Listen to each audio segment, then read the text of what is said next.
Dating মানে কি? কী কারণে এটি হারাম?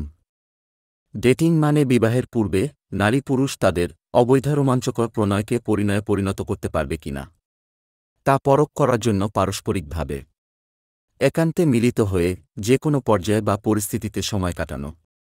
যৌনাঙ্গ ব্যতীত অঙ্গপ্রত্যঙ্গের ব্যভিচার সম্পর্কিত হাদিস আবু হুরায়রা রাজিয়াল্লাহু আনহু হতে বর্ণিত।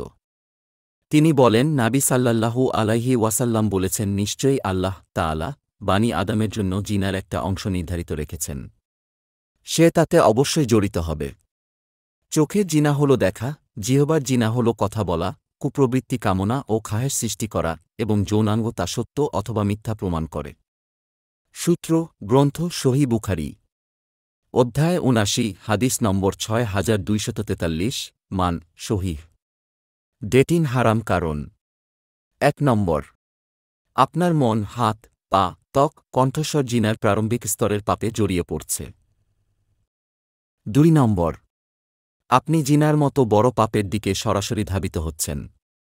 ৩ নম্বর, আপনি রবের ইচ্ছা বিরোধী এক কাজে জড়িয়ে পড়ছেন। ৪ নম্বর, আপনি আল্লাহর সাথে আপনার সম্পর্কের রজ্জুকে শিথিল করে ফেলছেন। ৫ নম্বর, আপনি দ্বীনের পথ থেকে বেরিয়ে যাচ্ছেন। ৬ নম্বর, আপনি আপনার ঈমান দুর্বল করে ফেলছেন। ৭ নম্বর, আপনি কার্যত সরাসরি জিনায় লিপ্ত হতে পারেন, যার সম্ভাবনা খুবই প্রখর। ৮ নম্বর, ইসলামের দৃষ্টিতে ডেটিং সম্পূর্ণ হারাম। ৯ নম্বর, এটা খুবই সম্ভাবনাময় যে আপনি যার সাথে আজ ডেটিং করছেন তাকে কাল বিয়ে করবেন না। ১০ নম্বর, আপনি তাকে যদি দিনশেষে বিয়ে করেও ফেলেন তবে এই বিয়েতে রবের রহমত, বরকত পাবেন না। ১১ নম্বর, মহান আল্লাহ পাক ইরশাদ করেন, আর জিনার নিকটবর্তী হইও না, ইহা অশ্লীল ও নিকৃষ্ট আচরণ। সূত্র সূরা নম্বর ১৭ বনী ইসরাইল আয়াত নম্বর ৩২।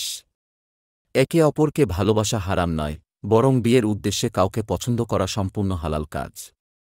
কাউকে নিজের জীবনসঙ্গী সঙ্গিনী হিসেবে বেছে নিতে হলে সেটি করতে হবে সঠিক পদ্ধতিতে, দ্বীনের বিধান মেনে।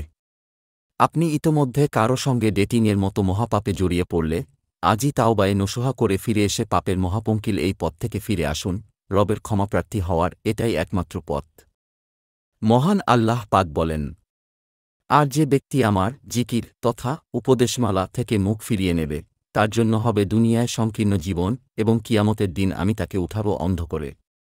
সূত্র সূরা নম্বর ২০ তোয়াহা আয়াত নম্বর ১২৪। দিনদার স্ত্রী পাওয়ার দোয়া।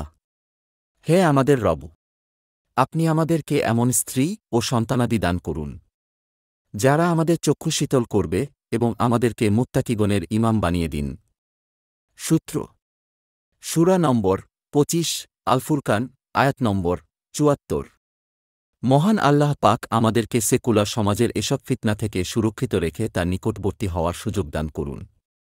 আমাদেরকে দিনদার পাত্রপাত্রী গ্রহণে কামিয়াবি করুন, বরকতময় পবিত্র বিবাহিত জীবন দান করুন। আমিন।